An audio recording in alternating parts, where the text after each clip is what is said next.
Moi pronto os pontevedreses poderán gozar destas espectaculares vistas. A Concellería de Desenvolvemento Sostible avanza no proxecto de rehabilitación da antiga ponte do ferrocarril. O que estamos a facer é construir unha senda accesible desde a praia fluvial ata a cota da ponte, que se vai completar tamén cunhas escaleiras que permitirán un acceso máis directo e máis rápido á ponte, cunha serie de muros de mampostería que tamén van a embelecer ese talude, unha obra de xardinamento tamén para que desde a praia a vista do talude sea acorde ao entorno, pero sea xa tamén unha vista bonita. Nesta primeira fase, deixar isto convertido nun miradoiro cunha vista privilexiada sobre o río Lérez, tanto hacia a parroquia de Lérez, hacia o mosteiro que temos aquí ao pé, como hacia a Illa das Esculturas e hacia a cidade na outra marxe da ponte. A actuación está financiada con fondos europeos e do USI e conta cun orzamento de 200.000 euros. O proxecto contempla intervir tamén sobre a ponte, substituindo a pedra por un paseo formigonado. Sustituir esta pedra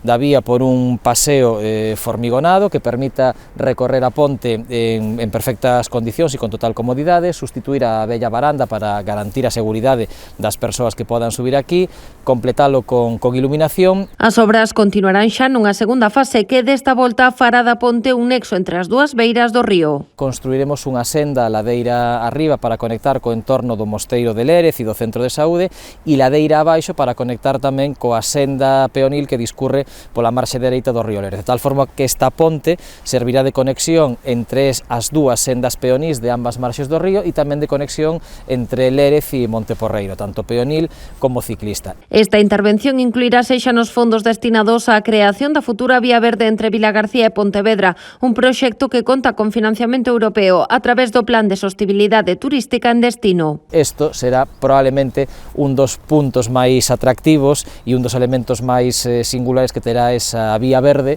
que, bueno, pues que convertirá a vía verde do Salnés nunha vía verde xa das Rías Baixas, conectando as dúas cidades. Se o tempo acompaña, a intención é que as obras desta primeira fase estean rematadas a finais do mes de abril, un primeiro paso para un proxecto máis ambicioso que se completará cun 1 millón de euros máis de fondos europeos concedido para investir no ben de interese local das aceñas do Lérez.